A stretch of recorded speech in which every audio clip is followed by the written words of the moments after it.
I've been faculty at Monash University of Management there for the last 5 years, and my role has been research scholar and artist in residence. So I've been working on this series of paintings and also trying to do a deep analysis of their structure in relation to Monash's Vedic science. So this is basically covers what my work is about. This Maharishi Vedic science angle on things, this knowledge of consciousness that Maharishi has revived for us. And then this is the title of the series, Absolute Image, the Structure of Consciousness in Visual Form. And what we're trying to do, what my discussion finished up being, is like a re-evaluation of our visual world from this point of view of consciousness, because the knowledge that's come out that Maharishi's revived from this Vedic tradition, it's new knowledge.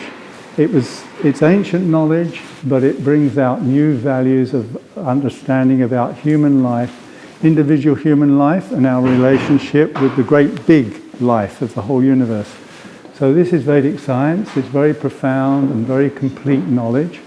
So I felt that I wanted to know, because there's two things that I found most exciting. One was painting, and the other was this knowledge of Vedic science.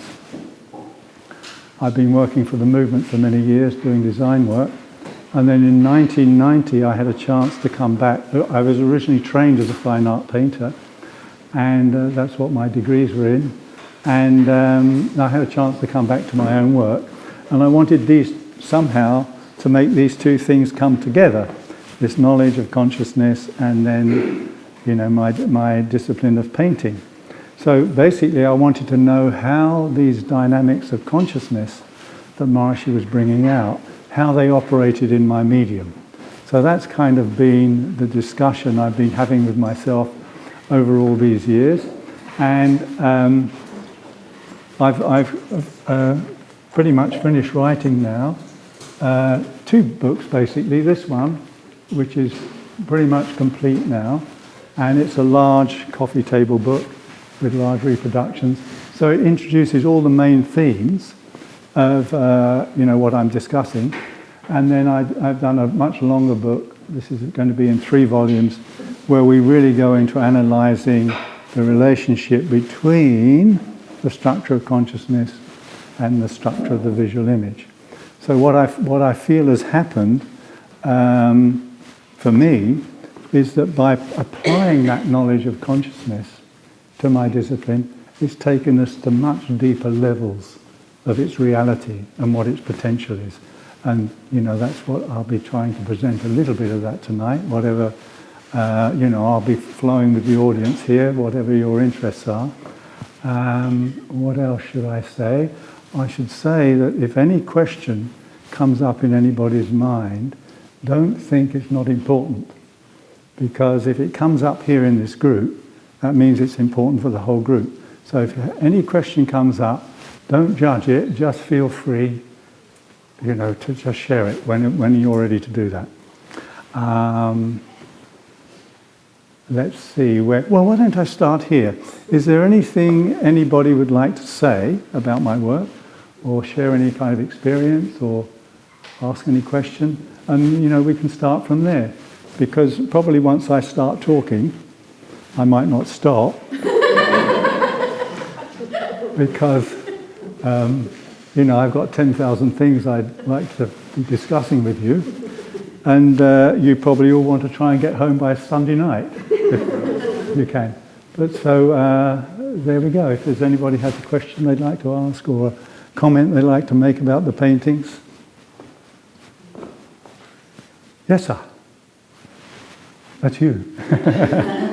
Well, I've told you this before, but to share with the group, for those of you who know, there's an advanced meditation course going on campus called the IA Assembly, and where,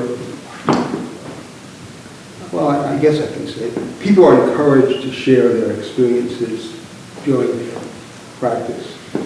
And one day someone was sharing his experience and he was having trouble expressing something. And then he said, It's just like a Lawrence Sheaff painting. That was a very nice confirmation to me. But are there people here, maybe there's people who aren't meditators yet or don't know much about Vedic science, so maybe I'll just do a little refresher thing so we orient all of us together what we're talking about. So I've done this little chart here. I don't know if everybody can see it, but in terms of our modern scientific understanding, which uses this objective approach to gaining knowledge, what's happened is that all the sciences have started with the surface material, physical value of everything, and then come to understand these deeper structures of natural law or nature that lie behind these. I mean, all the sciences have been structured in that way now, hierarchically, from the very abstract levels of nature and natural law to these very concrete expressions that we see, in our manifest universe. So I've just taken here modern science physiology. We've got the extended environment, our outer environment. Then we have our body, the holistic value of our body, and then that's built of this smaller unit, the cells. And for your information, there's 200 trillion cells in the human physiology, and they're all coordinated together, and they're all operating together as one wholeness. So this is nature's creative intelligence, unfathomable. And then subtler level molecules, then the atoms, subatomic particles, and then physics. Then the physics levels have defined these 5 spin types. These are getting more and more abstract, more and more refined levels of natural law, and then the 3 superfields. And now modern science has identified this unified field of all the laws of nature. Now, above here, this is all like material creation above here, but then modern science has now identified that there's another aspect of natural law which is purely abstract, and this is what it calls the unified field.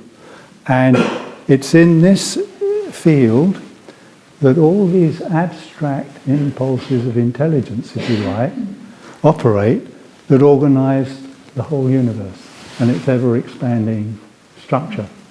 All organized from this field of pure intelligence here, which modern science calls the unified field of all the laws of nature, or the unified field of natural law. Now, that's from the modern science point of view. Now, what the Maharishi Vedic science does, one of the main things it brings out is that this unified field that's the source of everything, it is not separate from us. In modern science, you have the scientist over here and the unified field over there. It's like an objective study of that structure, whatever it is. But this is not a unified vision of life, because the scientist is left out from this big wholeness that he sees. Vedic science comes along and bridges that gap and creates this unified vision of the whole value of life, of the whole value of the universe. Because it says that this unified field is actually a field of consciousness. And through the transcendental meditation technique, we can take our surface level thinking in a very simple, natural way and begin to experience these subtler and subtler levels of the thinking process until we get to the finest impulse of thought, and then we can transcend that finest impulse of thought. That's why we call it transcendental meditation. And then we can be in this field of pure consciousness. Now, as we can see from here, that this field is where all the laws of nature operate.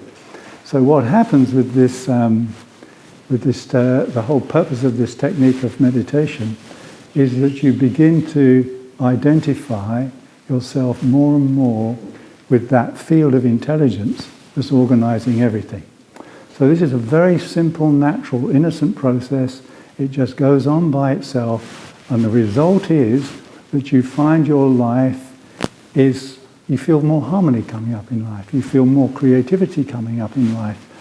And this is the indication that this you're getting more and more in harmony with that field of natural law that's organizing everything, because you find you're getting more support from nature or more support from the environment for the things you want to do and create. So, in a very simple way, we've tried to, paint the background to what we're going to be talking about tonight. Now, what has this got to do with my paintings?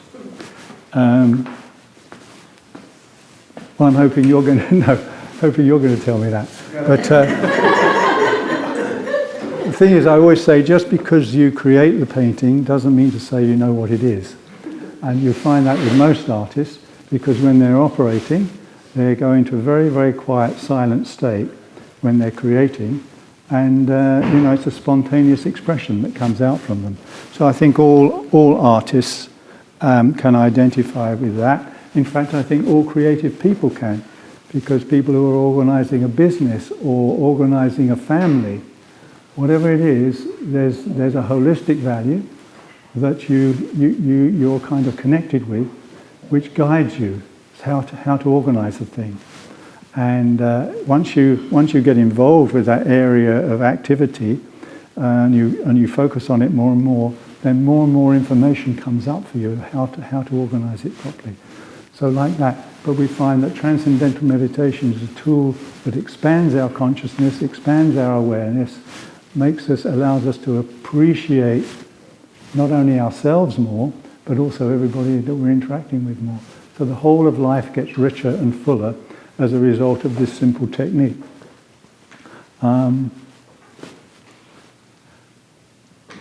Is there a question that might come up now about, yes?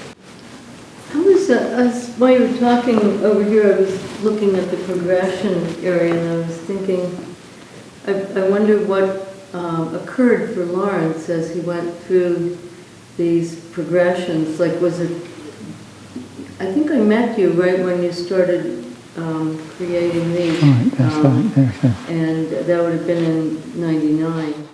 Yeah, I'd started a little bit before that. These first started to come in '95, actually. And so I wonder... But it was near the beginning.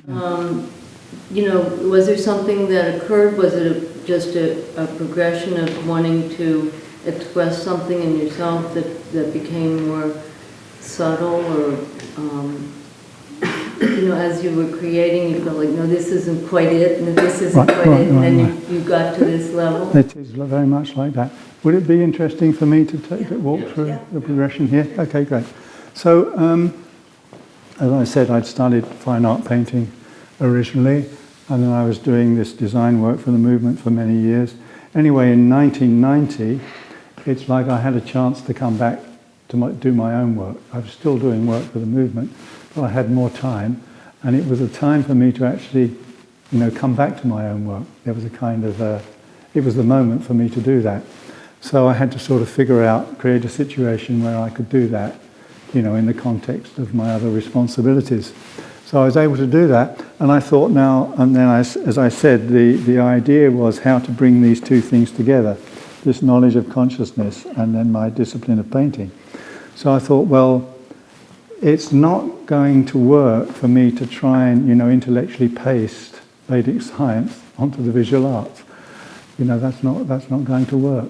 And then I realized the only thing to do, seeing as I'm being impelled to start painting again, is just to start painting with the intention that I want these two things to come together. I want the process. I realized that the knowledge of consciousness has to, in my medium, has to come out of the process of interacting with it. So that was the first clear thought I had. And that served me, actually. That served the purpose, as it turned out. So I just started, and I thought, well, where do the visual arts start traditionally? And it's very simply that thing of looking on the outside and seeing this, full dimensional, three-dimensional world. And then the artist, in the medium of painting, then he translates the sensation of that three-dimensional world onto a flat surface.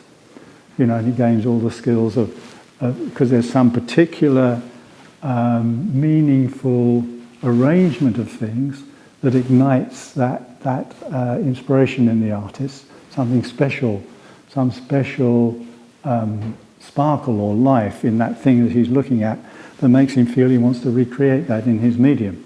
So, then you go through the training of how to do that.